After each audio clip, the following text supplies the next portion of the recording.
Mga Bisaya local talent may mga pasabog na performances sa Limitless Hill sa Sabado, November 20. Ating silipin sa report.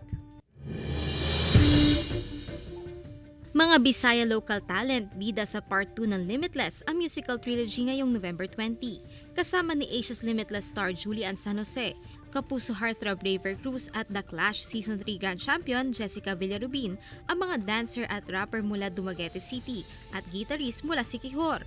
Thankful ang Limitless star na nakakolab niya ang iba't ibang talent sa regions dahil marami siyang natutunan mula rito. Napahanga din si Julian sa taglay na talento mayroon ang mga taga-Visayas. Madami din ako mga learnings din from the locals.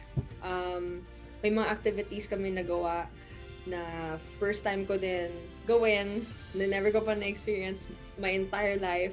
Grabe, undeniable kasi talaga ang Filipino talent and I'm such a fan. Ngayong Sabado na mapapanood ang iba't ibang pasabog na mga performance na inihanda sa Part 2 ng Limitless, ang musical trilogy. Para sa gustong bumili ng tickets, bumisita na sa www.geminetwork.com/synergy. Trace De Leon, Balitang Amyanan.